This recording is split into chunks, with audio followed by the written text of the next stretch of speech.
my window makes lighting really weird. Yay. Sometimes it's up. Actually, I don't know. It's also a yellow flashlight. No, like that doesn't help. Anyway. Cowabunga. Yep. Here we go. First live stream. This is kind of weird. Anyway, Peter's here. Reese is sick, unfortunately. So, yeah.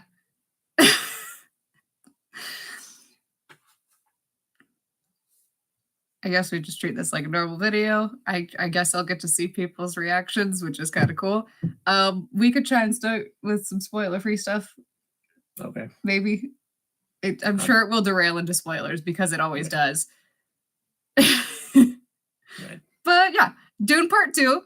Watched it about a week ago. Yep. It was so good. Very long. It's 3 hours long. There was a great deal of the movie. Yeah. But yeah, it's very pretty looking. And my cousin told me a fun fact that they spent 3 months filming one scene because they made a machine for Paul to ride in his worm scene. So I'm just like, I appreciate the effort. If you're going to go surfing, then have a giant surfboard. That takes 3 months to build. Yeah. What else you gotta do? Yeah, I guess. Austin Butler shows up as a bald guy, which is kind of jarring because the main thing that I know him from is Shannara Chronicles, where he's got shoulder-length hair, and oh, that was him? Yeah. Ooh. He's also Elvis, but I haven't seen that one. He's also Elvis? Yeah, in the Elvis movie. Okay. Not in reality. Right. And also not in Dune. No, not in Dune. Right. Okay. Man, but he does have a middle ground for hair length. Yes, okay, there is a middle ground. I just haven't watched the thing where he has a middle ground. Very long hair and no hair. Yeah. Guys, you got to find a happy medium. Otherwise, yeah. Yes. Yay! Reese is watching even if he's not here. Hello. I hope that you're not dying. Yeah, I hope your stomach has stopped trying to commit suicide or whatever it was. Yeah, that was very unfortunate. Both of us were on our way to your house when you text. Yep.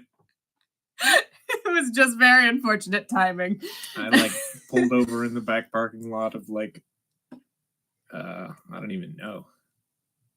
Yeah, I was in a car dealership or something. Yeah, I pulled into a gas station. Nice. That's literally a block away from work. Oh man! Oh, that one. That one. Oh my goodness. Rough. It's fine though. We just hope you feel better. Yep. This seems to be working fine though. At least something on my computer is. It's been a week. Mm. I have been trying to record an Attack on Titan video since Monday. And my software and my computer have not been cooperating. So this worked out.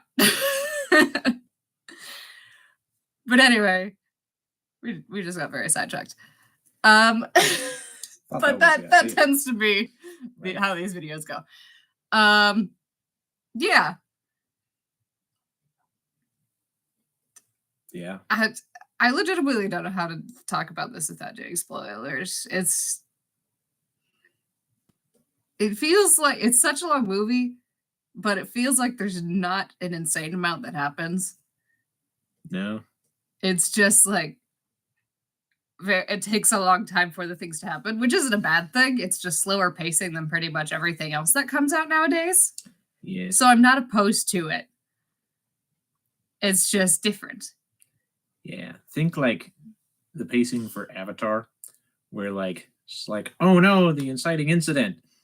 And then it's like, hey, look, cool nature stuff. There's big whales and stuff, except this time it's sandworms because there's no oceans.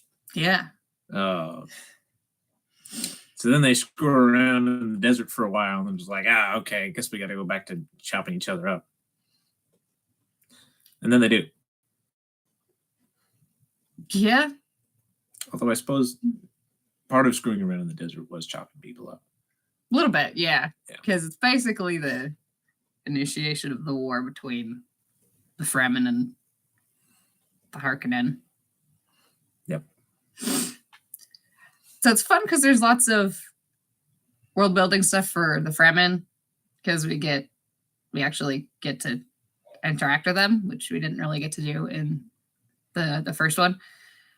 So yeah, we get lots of more like detail into how their like fighting style works and how they survive and some of their cultural stuff, which is very cool. I am such a lore nut, so I loved it. Because yeah, we learn that they have little like sand snorkels essentially, so that they can hide under the sand. Snorkeling is fun. It is. We just did that for the first time in Mexico. Yeah, it was weird though because the snorkels were pointing up, and they got out of the ground way too fast to be buried like vertically in the ground.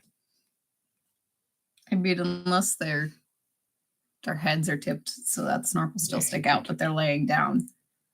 That'd be really uncomfortable, though. Yeah, but it looks cool. No, it looks like they've been like uncomfortable buried in sand.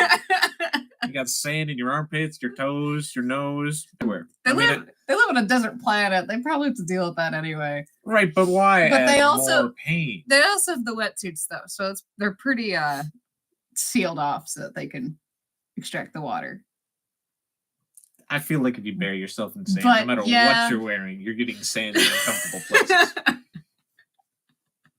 That's just fact. Yeah, fair enough. Because the snorkel is pointing up on his head.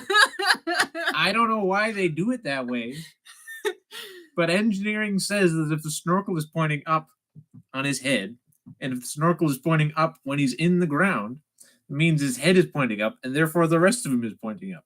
Therefore, he's buried vertically in the sand.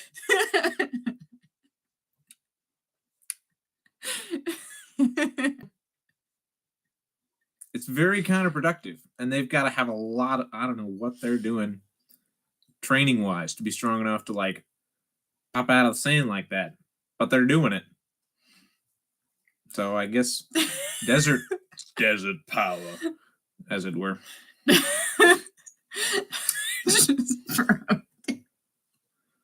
Lay down and look forward. That's what I was saying. You ever tried doing that?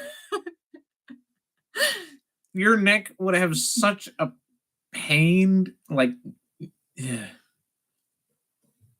They would need like a chiropractor or something just on standby after every single fight, if that's the way they're doing things. Maybe it's part of their training. Being a chiropractor? Being able to...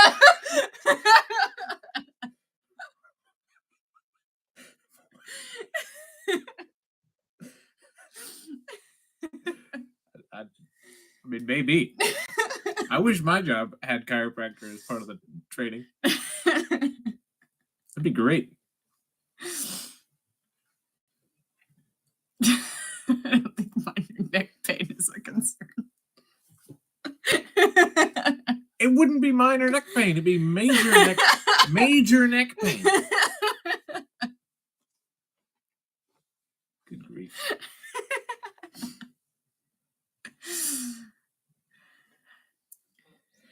But sore bodies aside, it looks cool. Yeah. Makes him look like Boba Fett. It may be a little. Yeah. Maybe the little fin thing just like flips back and they're just laying on their face. And then they sense the vibrations in the sand through their nose. I don't know.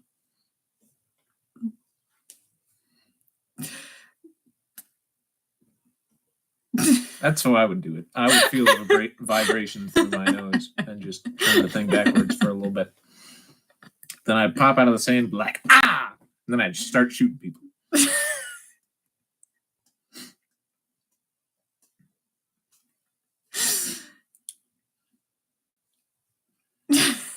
Also, who's in charge of burying all these people?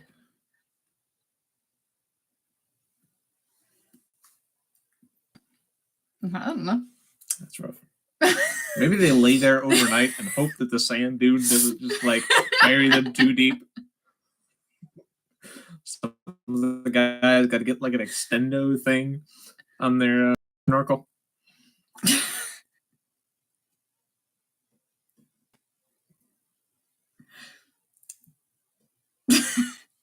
Anyway. I'll stop now. He could probably go on about this for an hour at least. That's why you don't give me a microphone. Microphone's not even attached. I mean, it's there. It's here, but it's not attached to anything. It's put me in the mindset of just screwing around. You need a microphone for that? I mean, it helps. It's like +2 on any screwing around saving throw that I have to make or whatever. Sure. Yeah.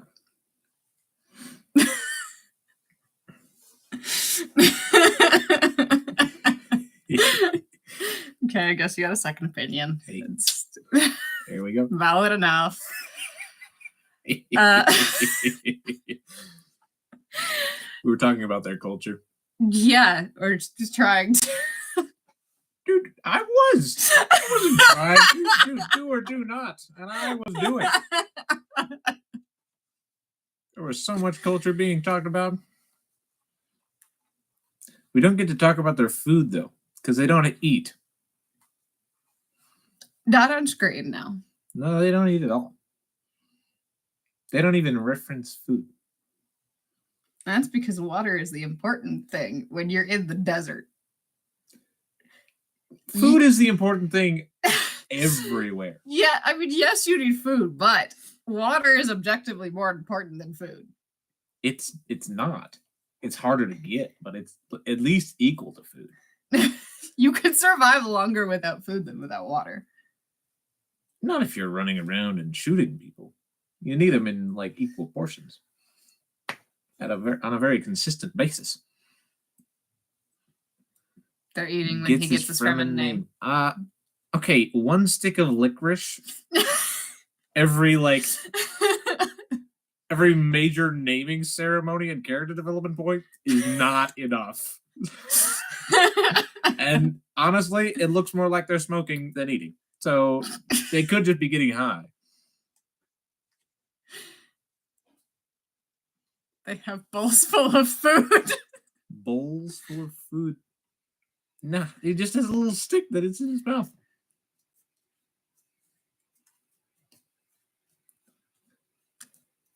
Then everyone goes around and calls him Mighty Mouse, which I think is hilarious.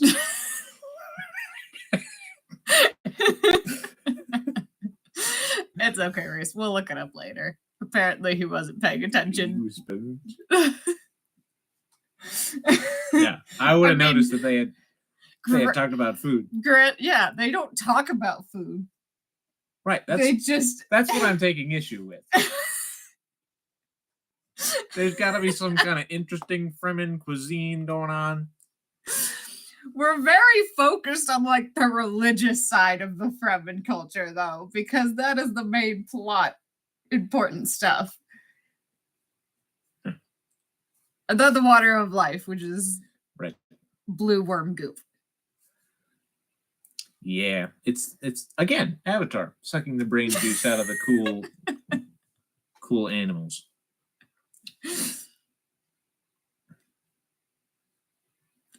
So Dune, I guess, is just A lot of brain juice. Avatar in the desert. Right. Trip the whole plot by having an entire scene dedicated to discussing McDonald's. Heck yeah. That would make things a lot better.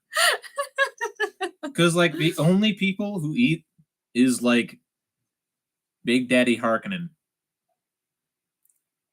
Which, you know, he's just eating space junk. Like, I don't even know what that was. It's like a meatball covered in, like, motor oil or something. And I suppose he takes a bath in, like, the olive oil with activated charcoal or whatever that was. Very little food.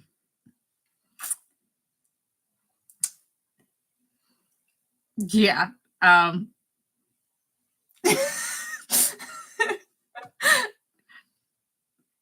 the food they do have is, like, full of spice.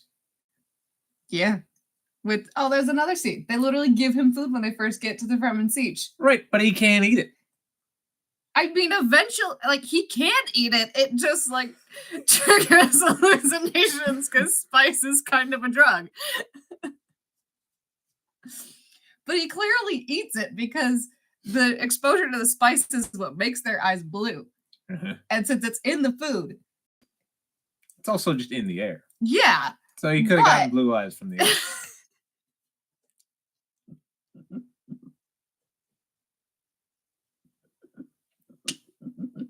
He likes to make things difficult, in case you cannot tell.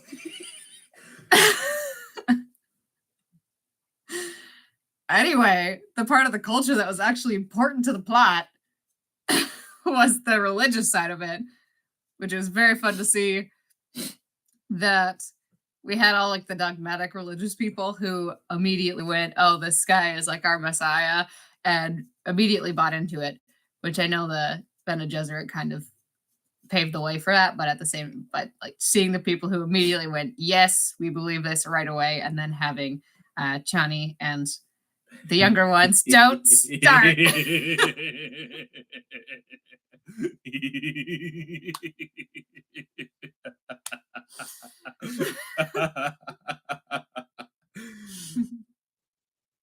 I haven't started. I won't. Yeah, having the younger ones be a lot more skeptical about it, and the duality of their people was very, very cool to see, and very realistic. So, yeah. And then having like the southern sieges, tribes, whatever but them being like fully, because I think it was technically a difference between the southern people and then the northern people, and the reason some of the northern people were.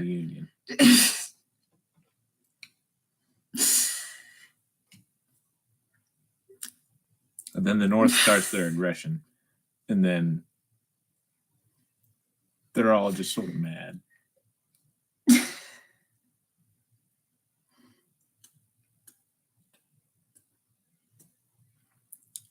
And the youth of the culture are, naturally rebelling against the old folks. That's, I think because we have calling everyone boomers. So if Stilgar is originally from the South, right. He's the main one that we see immediately believing it. Right. And then like the elders of the else. But I think it was kind of implied that the majority of the northern Fremen weren't as religious as the southern. Right. So yeah. That was a fun thing to explore throughout the movie. Yeah, and it's interesting. So, like, Stilgar goes from, like, this wise, like, desert hobo fella who's, like, in charge of his tribe. And, like, in the first movie, he's just a cool fella. He gets to teach Paul. all the deserty things. And then in the second movie, he just, like, turns into a hype man. Like, he goes from cool desert sage to cheerleader. I mean, he regresses. it's kind of like what is the word I'm looking for? But it kind of starts showing that he is a little bit of a religious fanatic. And so when faced with basically the object of his faith or whatever, this thing that he's been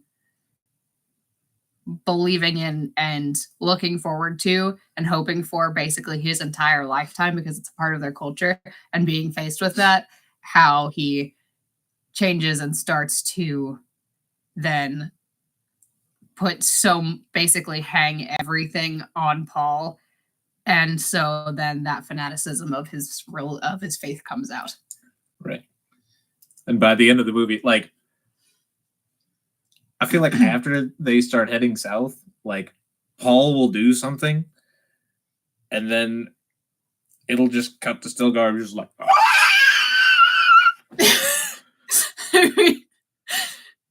what a man! Sort of. But yeah, again, it's like him holding him up on that pedestal of maybe even seeing more than there is there. Right. Because he sees them as this almost higher being, sort of. Hey, we got a second person. Hello, second person. I don't know who you are. You haven't commented yet, so. Konnichiwa. But you probably picked a good time to show up because we got over the food rant and the sand snorkel rant. I mean, we're not getting back into it. Right, we spent like 15 minutes talking about, actually more than 15 minutes, but yeah. And about 15 minutes ranting about that. Anyway, so yeah. Very cool concept that they explored, and seeing how all the characters changed throughout and were affected by that. And because we had his mom who went like full kind of cult priestess. Oh yeah. And it was insane. She's hooked on brain cocaine from the worms. It makes her hear her unborn child's voice. It's and her unborn child is also like awake. Oh yeah. Yeah. So like she's actually here. The child's actually talking, but she can hear it. It's interesting. And we get one scene where I'm pretty sure that his version, the like imaginary version of his sister or whatever they sees when he takes the goop, it's just straight up Anya Taylor-Joy. He falls down the dune. This is something that I was always questioning for while I was watching this movie, is which one is the Dune? Like, which one's important? Like, they made a book about this Dune, now they've made 2 movies about the Dune, and they never really hone in on which one it is. He wouldn't accept my explanation of it just being the planet. Well, no, I don't accept that. I don't accept that at all. There's a lot of dunes on this planet. One of them's got to be the important one. And they don't show it to us. Or maybe they do, but they don't draw attention to it. Just like food. They might show it to us, but they don't draw attention to it. If you're going to name your planet after something, you should talk about it.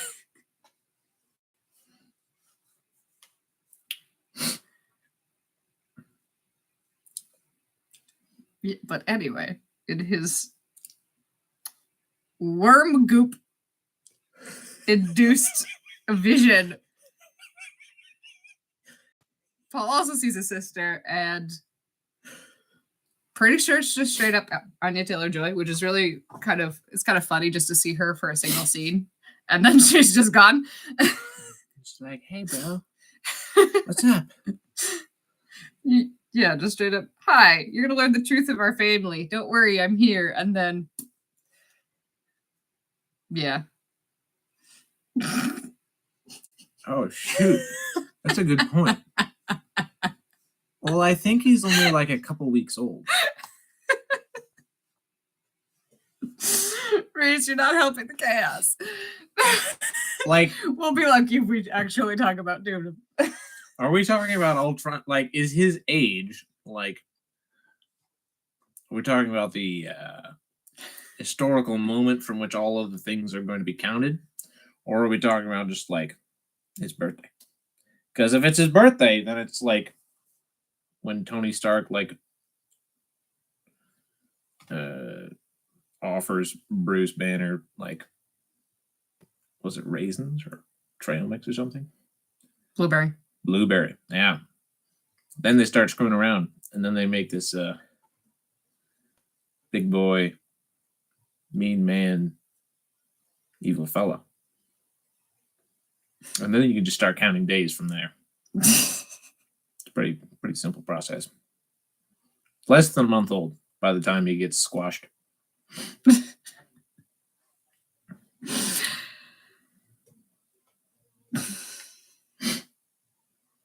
Anyway. Should we talk about the underground pools? Sure. That relates. Right. No, that's the other thing. Yep. No. Yeah. That they have a fun thing where when a person dies, they empty the water from their body and put it in this giant well within their siege. And it's very cool symbolism because water is such a necessary resource for them. And so having them sacrifice that and put it into this sacred pool that even if they were dying of thirst, no one would dare drink from.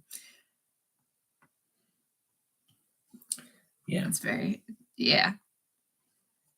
So fun. That was a very fun little detail. Yeah.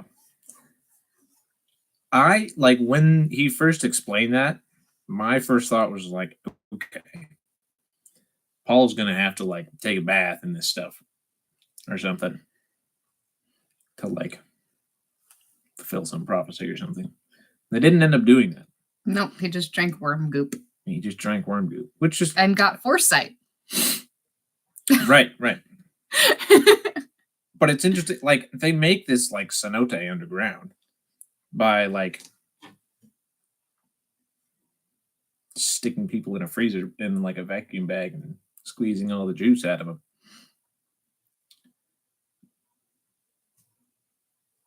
And they filter it and everything. They put it in a pond. Then they just don't do anything with it until the Harkonnens blow up the mountain on top of it. Yeah. And everyone died. Well, not everyone dies. There's actually quite a few survivors. All the dead people get rocks thrown inside their life juice. The sacred pool gets desecrated. Yep. Speaking of the Harkonnens, we have a like gladiator fight scene. Oh, yeah. And the whole thing is like white light. Mm. And so it's everything is black and white. So it's a cool visual contrast between everything that's just happening in the normal lighting, and then all of a sudden this everything just big brown. Yeah, this big event that's happening, and it's just like very bright. Right. Cool visual thing. There's lots of cool visual things. Because unlike a lot of things with budgets nowadays, the people of the creators of Dune know how to use it. Mm-hmm.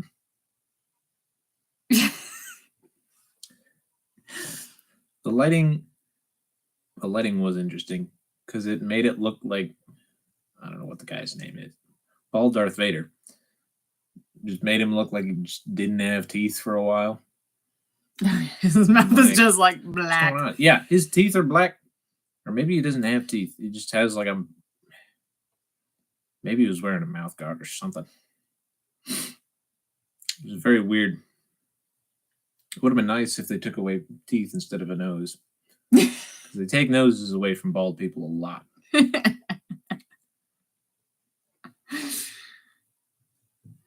Anyway.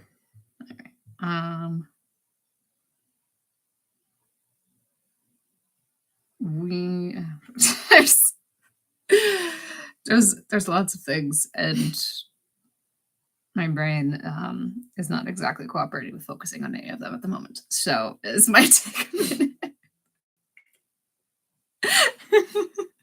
We're also not going in a straight line. We're Oh no. going like that. Why go in a straight line? It makes no sense. It makes thinking easier, though. No, it doesn't.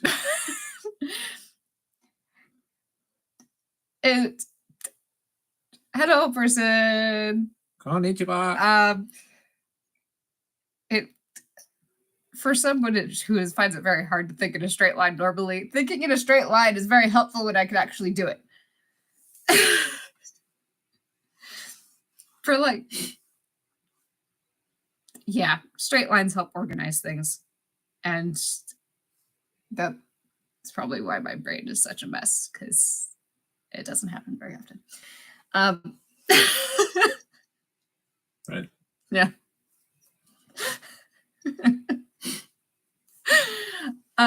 Yeah.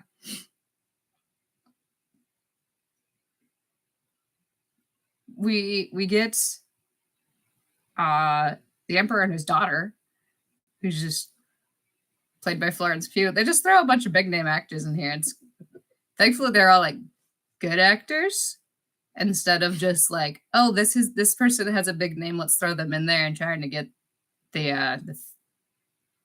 they're famous so people will watch it effect. They're big name actors, but they're good at acting, so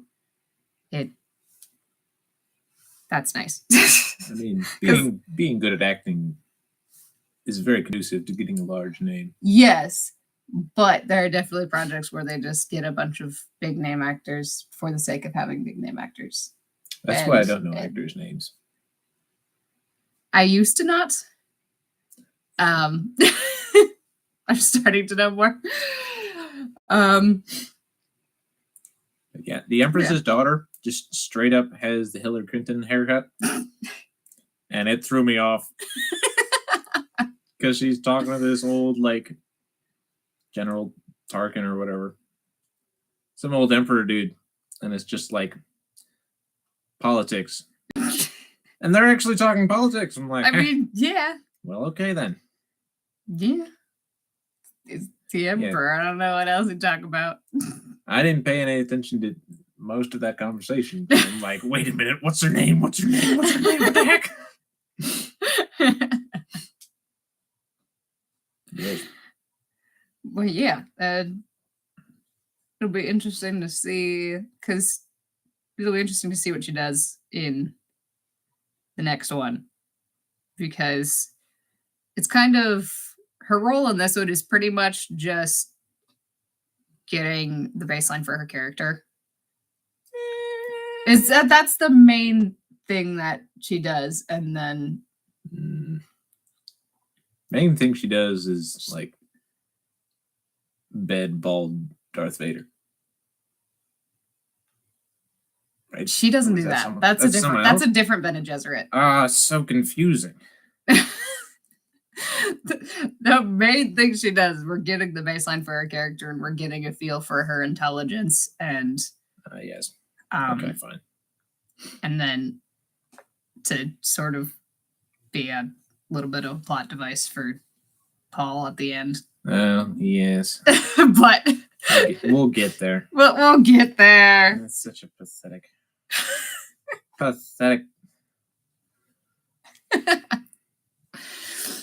Made me so mad. I'm still mad. Anyway. Move on. To what? I'm not sure yet, but to something.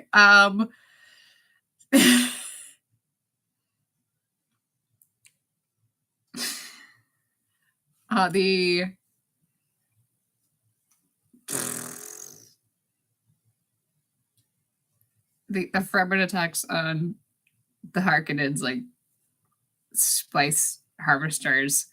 Yes. Are fun. Many lasers. Lots of blowing stuff up. Yeah, and them like rolling underneath the thing to avoid blaster fire. And also going fast enough so that they don't get chopped up by the harvesters. Right. Many like blades and stuff underneath. Very important to not get chopped up. Yeah, and then using like the legs the thing has to move forward as cover so they can take out the the ship, which I love the design for the ships. They're like dragonflies, sort of, and it's very cool. Yes. Um, The leg thing didn't make sense at all. Because it's a sand thing. Like, why are you... They already have... Unless it's like a stability thing. But they already have such a wide base, like they're not going to sink into the sand. They have so much traction, it's not even funny. And then they put legs on it, which are absolutely useless unless you're trying to not get blown up by a giant armed dragonfly. Reese says they're stabilizers. So I mean, like, just don't put a giant, like, egg on top of your spice collector, and then you don't need stabilizers.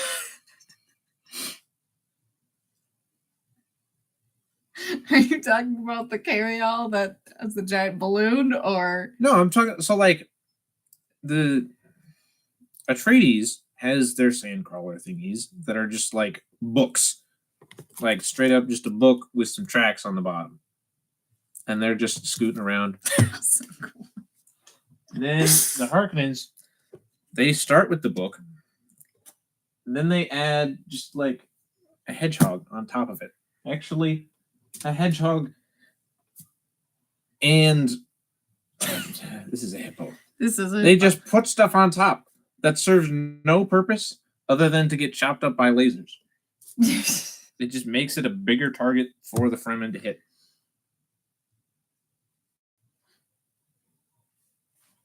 I don't know. It probably serves some purpose. They just don't tell us what. They're not cool looking. No, They're just ordinary.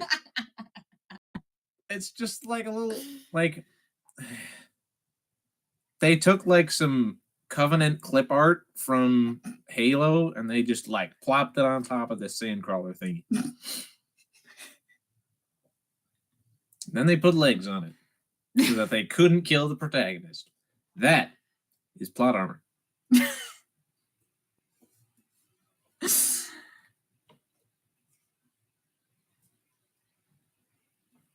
Okay.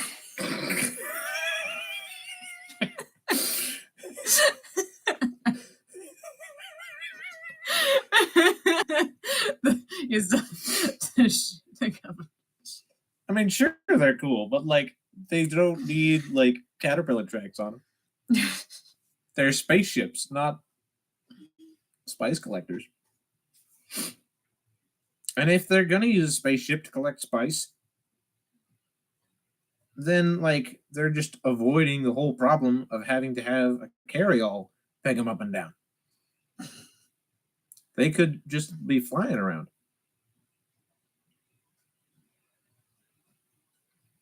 Anyway, the cool thing that happens during one of these attacks is we get crap, dude's name. Oh, Gurney. General Bagpipes. Gurney. We get Gurney back, who is, you know, we find out they're actually survivors of House Atreides because we kind of just assume that everyone gets killed except Jessica and Paul, but then we find out no, there are a few survivors, and Gurney made a deal with the Baron, the Harkonnen leader, to get them off world, and then he stayed behind to oversee spice collection. Right. Well, the scene before this is the gladiatorial. Yes. And so, and that's where we get the... It's very safe to assume that all of House Atreides have been chopped up by some bald man-child in a gladiatorial arena after they've all been drugged. And then General Bagpipes shows up. Just like, oh, hey, you're back. Yeah. They're not all dead. But yeah, it was fun to have his character back. Yep. Because yeah, we built up the relationships and the dynamics between Paul and all of his like mentors in the first movie, and then we killed like all of them. Yes. That's why he screwed up so bad in the second one. No mentors. Well, his mom was around, but his mom's at this point a cult leader, so not a great mentor. Worms, brain juice. Not helpful. Yeah.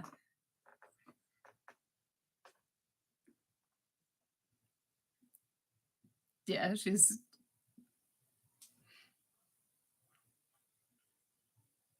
I don't actually have words for the thought that was in my head.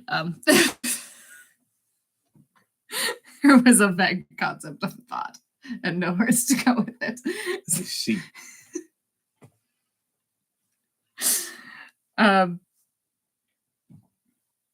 But yeah, we'll just say his mom's interesting in this one.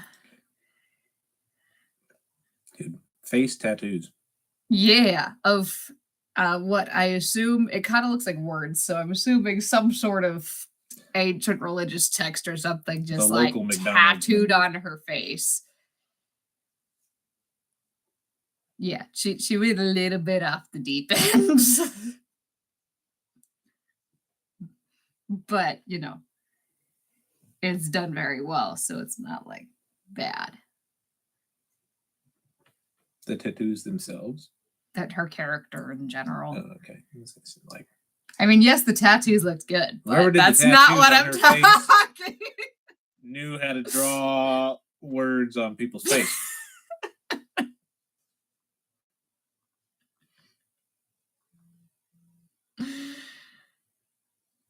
Yeah, it's...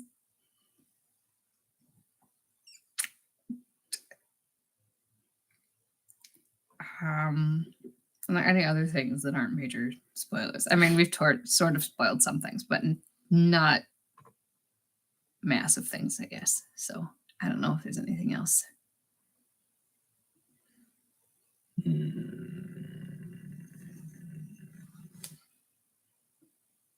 Yeah, I think that's the main stuff that's not huge spoilers. Just a lot of details and cool scenes and cinematic stuff. The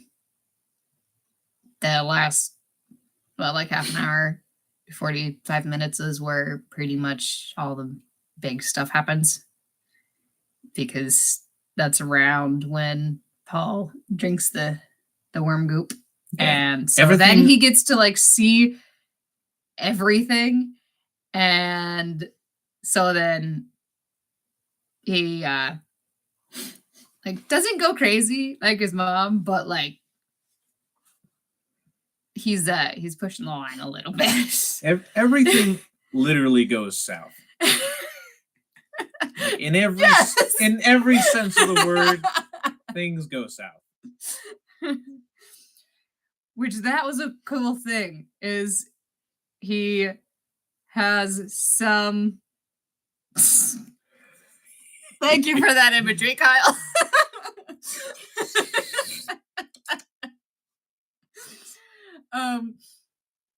But yeah, so he has like some of his ability to see. That's what I'm getting into right now. But beforehand, having those vague dreams where he sees what's going to happen, and like that feeling that how it's going to happen if he goes south. And so he's pretty much like adamantly against going south, to the point where he was ready to stay behind while everyone else fled south to escape the Harkonnen attacks. Yes. That, and then the hubris kicks in.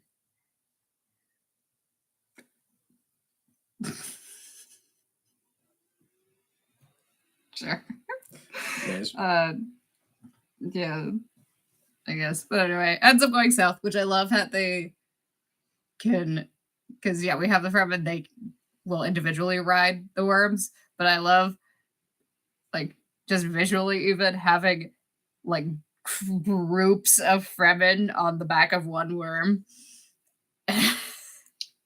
Yeah. They make a little like Moses basket. Yeah, for his mom. Yeah. And the baby. Baby Moses.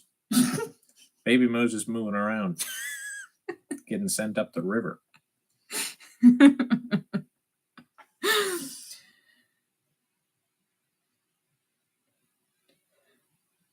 Stinger. Who's Stinger? I didn't see any wasps.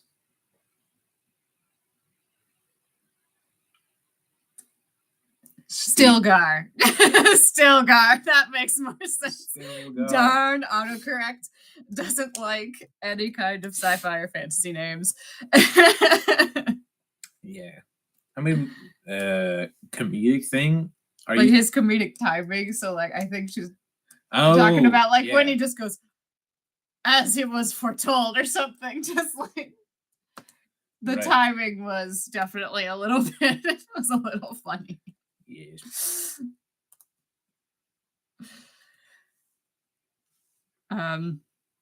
Yeah. His cadences on lines are also very nice. It's like, you're gonna ride this worm. It's gonna be really cool. Just don't get a really big one, otherwise you'll die. Yeah. And then he gets and then really he big gets like the biggest one. And then it's like, oh my goodness, as it was foretold.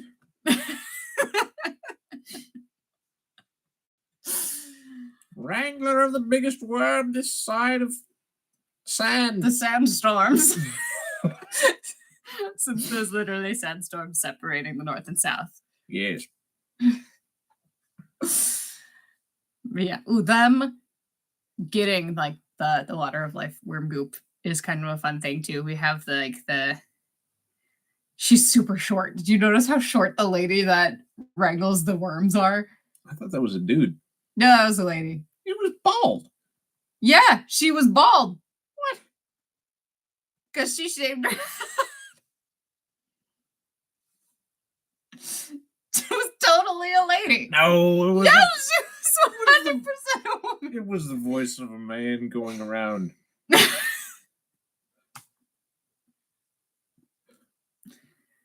Ha! What? Ha! It was definitely a woman. No. It was very cool to have her just like bald. Bald doesn't mean male. Okay, but voice tone and baldness definitely means male. Sounded like a dude. Now we have two things to look up afterwards.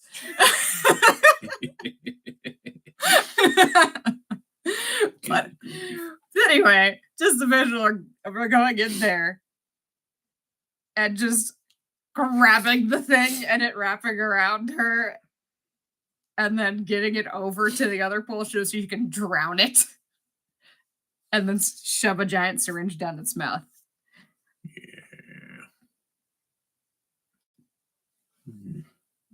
Yeah. Yeah, it's very interesting that they drown it instead of just like bonking it on the head or like chopping it up. Maybe if we're saying that water is important, it's the goop is also called holy water, so I don't know if the drowning it has some ceremonial purpose behind it. Maybe the water is like acidic in that little pool, and they're really just like it loosens up all of the like the boogers that get caught from this, from going around in sand. Like you got to have some pretty, pretty powerful mucus production going on in your nose. And so she's really just drinking booger juice. It's not actually from the brain. Either that or it's just stomach acid, which would be a lot easier. That is a good point, Grace. Yeah. Bashing or chopping could jeopardize the juice. I feel like it's going to make it more juice. Yeah, but that it's not a controlled flow that they can bottle as easily, depending on how they do it. I suppose. It's probably some ceremonial or religious reason for it. Right. Because that's usually what water is usually incorporated into that in that way. Yes. So, yeah. And then Paul drinks the goop, gets saved because Johnny cries, I guess. And they mix her tears, I think, they mix it with some of the holy water. Yeah. And then they feed it to him. Well, she like cries and then like grabs the tear off of her face, dips it in the holy water, and Yes, sticks and it then in his sticks mouth. in his mouth. Yeah. And then just like, And something about it being mixed with like tears or whatever smelling salts. saves him. Johnny's tears are just smelling salts, liquefied. Which, you know, I mean, Which like, you don't stick smelling salts in your mouth, but that's why it's really potent. He was screwing around on the beach with his sister talking about dunes and family heritage. She's like, no. You gotta wake up there, bud. Yeah. Wakes up, now's the ability of foresight, finds out that apparently his mother is the daughter of the Baron. Yes, gets daddy issues. Well, It's functionally, yeah. It's like, oh man, my grandpa granddaddy. sucks. Granddaddy's issue. Yes, granddaddy issues. Then his walk changes. Like when he's walking around, like he's just sort of like strolling or whatever. Walking isn't the important thing. But after this, he starts walking around like bald Darth Vader. Like the way they're just like, like he walks through this like big group of people, just like, I am it on show now. The world belongs to me. Basically because he sees all the things, accepts his role then as their messiah, Sanaib or something. And so then has that like authoritative kind of self-important way of talking and carrying himself. Yes. Yeah. Just drastic shift in undoing all of the character development that we just spent like 3 hours of movie. Well, like 5 hours of movie just developing. I was close. He was, yeah. He adopts his new role as Lisa, and then he just, it's really dumb because he just throws away all of the like, I'm going to like protect these people. I'm going to make their lives better in a way that they understand and in a way that they can get behind and be a part of and feel like they are making a difference in the world. Like, I'm going to make a difference in the world by inspiring other people to make a difference. And I'm going to lead that from the front.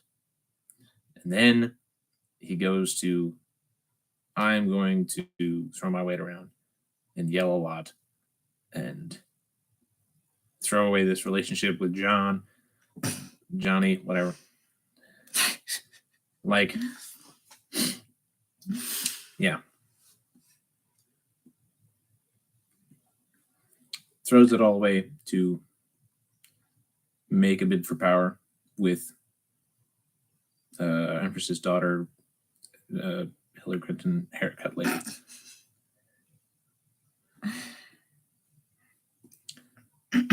I mean, I personally think he does it out of like the sense of duty and like either because of what he sees realizes I can't avoid this, or but no, it's definitely twisted.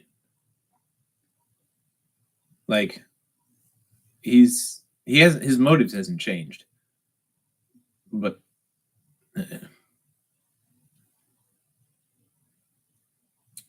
in the same way, like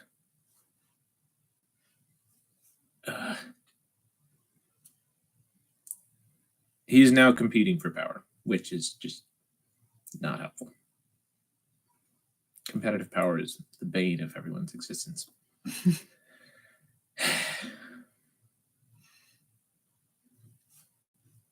But the final battle looks very cool. They have 5 sandworms that just like come out of this giant dust cloud and start just like destroying everything. Chomping on everyone. It's so cool. Right. No, before that though, like we should probably give context. So like Emperor shows up. Oh yes. Because Paul in his new identity as Lisa is just like, you know what, Emperor? Come here. Let's have a showdown. So the Emperor shows up, builds this giant ziggurat out of mirrors, brings his army, and then the Fremen blow up a mountain and send the worms in. Yeah.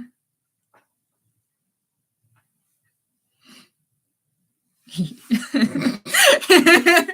really like the sandworms. Yeah.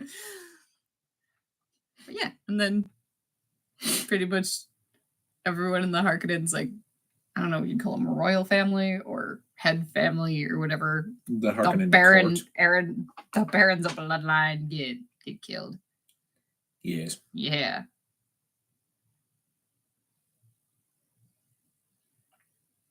Yeah, and the Baron himself is like already fallen out of favor. And so he's like dying. And then Paul is just like, hey, Grandpa. Hey, Grandpa, stab. Stabs him in the ear or whatever. Not fun. Yeah. And then kills. I'm a little mad that I can't remember Austin Butler's character. Bald Darth Vader. Sure, whatever. But Darth Vader's already bald, so isn't it just... No, he's not. He's got a helmet.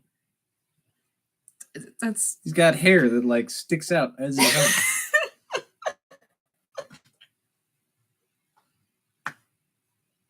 helmet.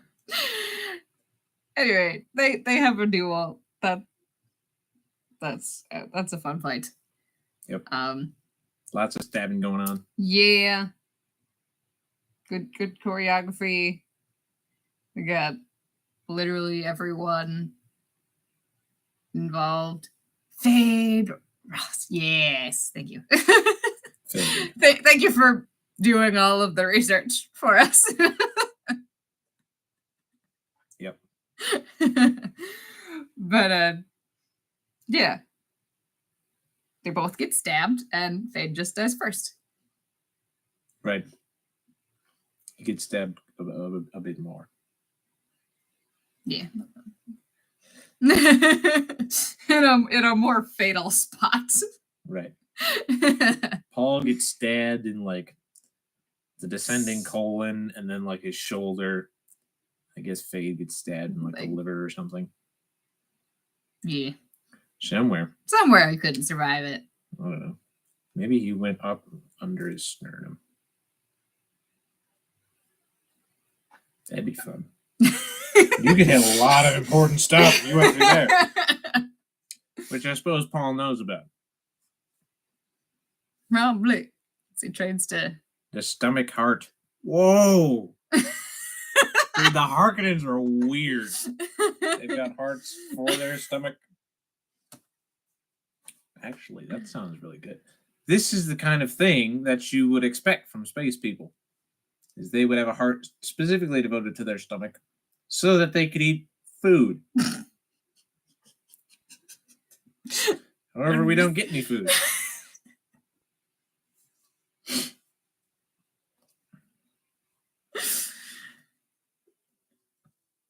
Yeah. Anyway, the movie ends with him not exactly proposing, but just like claiming that he's going to marry the Emperor's daughter. And then he fights Fade as the Emperor's champion, and since he wins, the Emperor has to concede. And the final line is Mom saying, "The Holy War has started," and their ship's flying off the planet to go fight people. Right. Because all of the other like powerful families in the Empire are just like, we don't want to deal with them. We don't respect your ascension.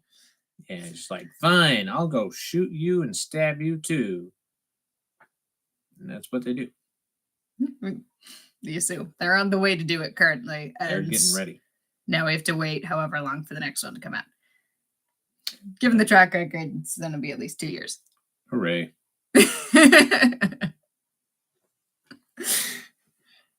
But yeah, hey, we did it. We did it. Yeah, we made it through all of Dune. Lots of thoughts, obviously. Not all of them. I actually have more thoughts. Oh, I'm sure there's more thoughts. I have more thoughts too, but we're at an hour. So, and Paul and Johnny's relationship. Can we talk about this, please? Oh, that's fine. All right. What is your side of this story? I mean,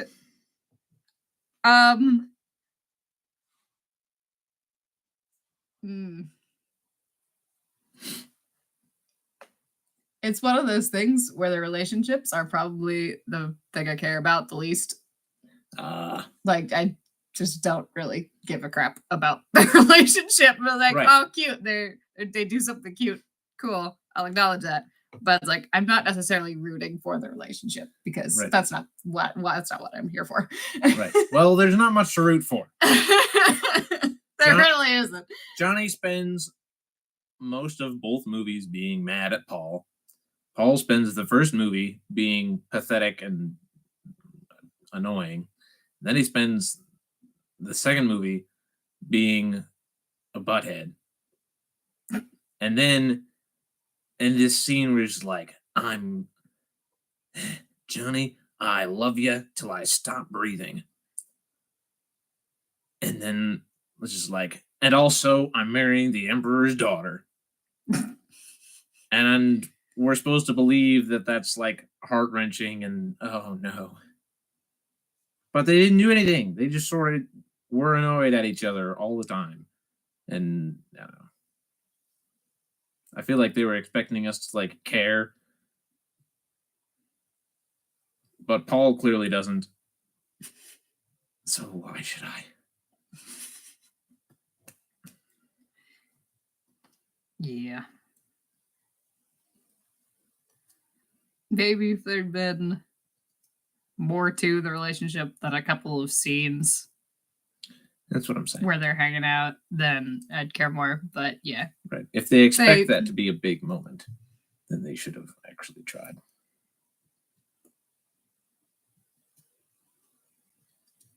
It just wasn't the focus. And so like this is, yeah.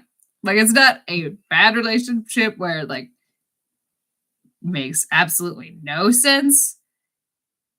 But there just wasn't enough there for me to root for or care for it. So it was there. It was a part of the story.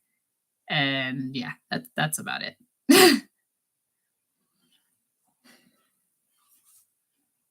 Yeah.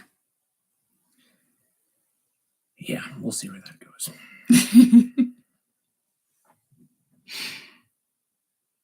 Well, yeah.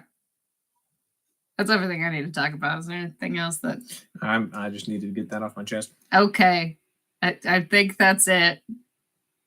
Thanks for joining us. I know there's Reese, you were here for the whole thing.